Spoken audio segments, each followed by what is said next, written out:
প্রত্যেককে স্বাগত আমাদের চ্যানেলে। তো একটি বড়সড় সিদ্ধান্ত নিল রাজ্য সরকার।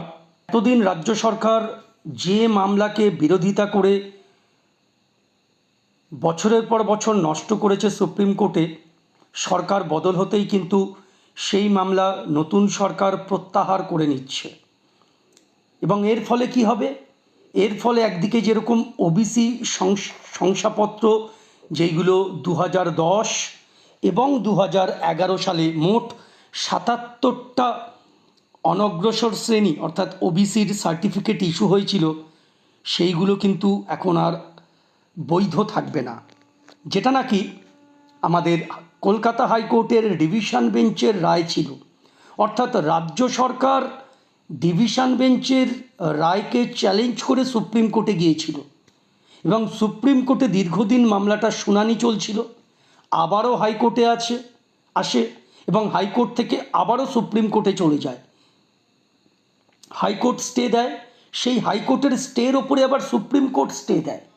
এরকম টানাপোড়েন চলছিল এবং অবশেষে যেটা হলো সেটা হচ্ছে ওবিসি সংরক্ষণ মামলা নিয়ে রাজ্য সরকারের আইনজীবী কুণাল মিমানি সুপ্রিম কোর্টের রেজিস্ট্রারকে বৃহস্পতিবার চিঠি পাঠিয়ে রাজ্যের মামলা প্রত্যাহার করার কথা জানিয়েছেন।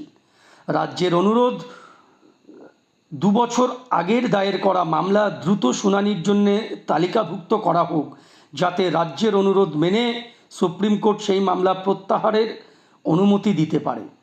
সুপ্রিম কোর্টে এতদিন তৃণমূল সরকার যেসব মামলা লড়ছিল, পালাবদলের পরে নতুন সরকার তার মধ্যে বেশ কিছু মামলা প্রত্যাহার করবে বা ভিন্ন অবস্থান নেবে, একথা কিন্তু আমি আগেও বলেছিলাম। তো যাই হোক, এতদিন অর্থাৎ দীর্ঘ সময় এই ওবিসি মামলার জন্য কিন্তু রাজ্যের প্রচুর যারা নাকি অ্যাসপায়ারেন্ট তারা কিন্তু সাফার করেছে। সেখানে কিন্তু আমরা দেখেছি যে কলকাতা হাইকোর্ট সহ বেশ কিছু জেলা আদালতেরও কিন্তু পরীক্ষা গত 2 বছরে কিন্তু সেইভাবে হয়নি। যেখানে নাকি ওবিসি সংরক্ষণ নেই, ওবিসির ভ্যাকান্সি নেই, সেই সব জায়গায় হয়েছে। অর্থাৎ কমার্শিয়াল কোর্টে হয়েছে, সিটি কোর্টের, এরকম কয়েকটা ব্যতিক্রম ছাড়া কিন্তু পিএসসি সহ বিভিন্ন জায়গায় কিন্তু পরীক্ষা কিন্তু পুরো স্থগিত ছিল।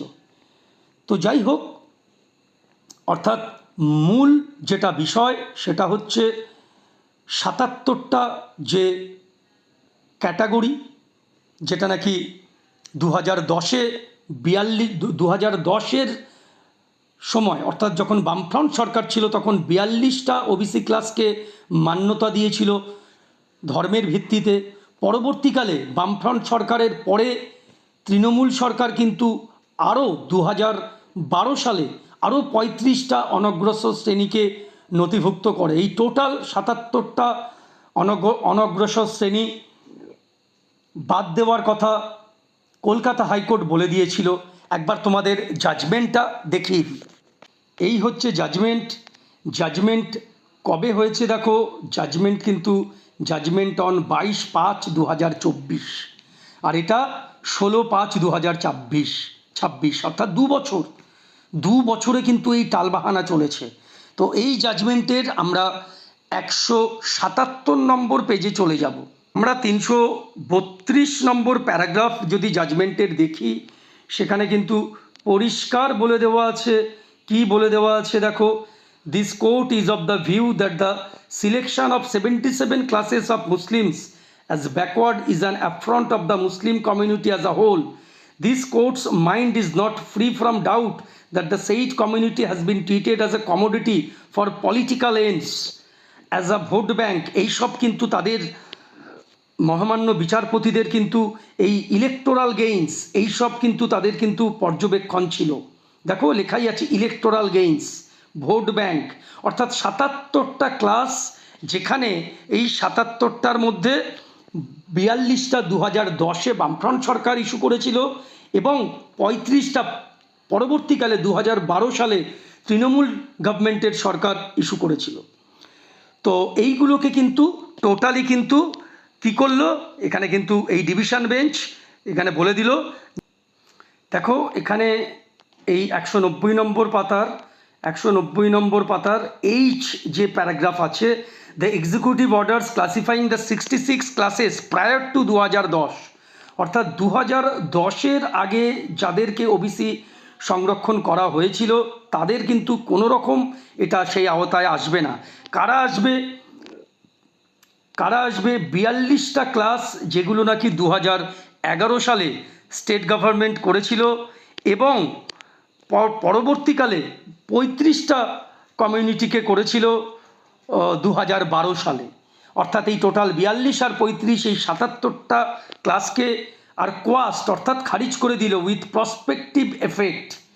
অর্থাৎ যারা নাকি এই জাজমেন্ট হবার আগে চাকরি পেয়েছে বা কোনো নিয়োগ প্রক্রিয়ায় আছে তারা কিন্তু বাদ যাবে না। প্রসপেক্টিভ মানে এর পর থেকে, এই জাজমেন্ট ডেলিভারের পর থেকে। অর্থাৎ এরপরে কিন্তু পরীক্ষাগুলো কিন্তু খুব দ্রুততার সাথে হবে আশা করা যাচ্ছে। আমিও আপডেট দেব, তোমরা পড়াশুনোর মধ্যে থাকো। আর ভ্যাকান্সি কিন্তু যেরকমটা ছিল এলডি পরীক্ষার হবার আগে, তারপরে কিন্তু আরও রিটায়ারমেন্ট করেছে। স্বাভাবিকভাবেই কিন্তু 1 বছর আগে পরীক্ষা হলে যা লোক ডাকতো এটা কিন্তু আরও বেশি লোক ডাকবে। অর্থাৎ তোমাদের পক্ষে কিন্তু গেল একটা ডিসঅ্যাডভান্টেজ, কি সময় অনেক গেল, অনেক অপেক্ষা করতে হলো। ভালো দিক কোনটা? ভ্যাকান্সিটা বেশি পাবে, অর্থাৎ বেশি ছেলে চান্স পাবে এই পরীক্ষাটা দিয়ে। আগে যদি সাপোজ যা ভ্যাকান্সি ছিল, ধরো 300টা ভ্যাকান্সি থেকে থাকে, এখন কিন্তু দেখা যাবে যে 330টা, অর্থাৎ 30 জন কিন্তু বেশি চাকরি পাবে এই সময়ের জন্যে, due to this time difference. কেননা প্রতি মাসে বা 2 মাস 3 মাস ছাড়া কিন্তু রিটায়ারমেন্ট হয়, অর্থাৎ রিটায়ারমেন্ট হলেই কিন্তু ভ্যাকান্সি হয়। ঠিক আছে, তো গ্রুপ ডিরও ভ্যাকান্সি কিন্তু আছে, বরঞ্চ সেটা আরও বেড়েছে। এটা একটা অ্যাডেড অ্যাডভান্টেজ। তোমরা অবশ্যই পড়াশুনোর মধ্যে থাকো। আমি কিন্তু চেষ্টা করব ক্লাস দেবার ইউটিউবে ফ্রি। এছাড়া তোমরা যদি আমাদের টেলিগ্রাম চ্যানেলে জয়েন করো, ওই ভিডিওগুলো কিন্তু যেগুলো আগে আমি দিয়েছি সেইগুলো কিন্তু ওখানে কিন্তু আমি একে একে কিন্তু অঙ্কের ক্লাসগুলো কিন্তু আপলোড করে দেবো। তো চলো আজকের মতন এতটুকু, পরবর্তী আপডেট খুব শিগগিরই পাবে।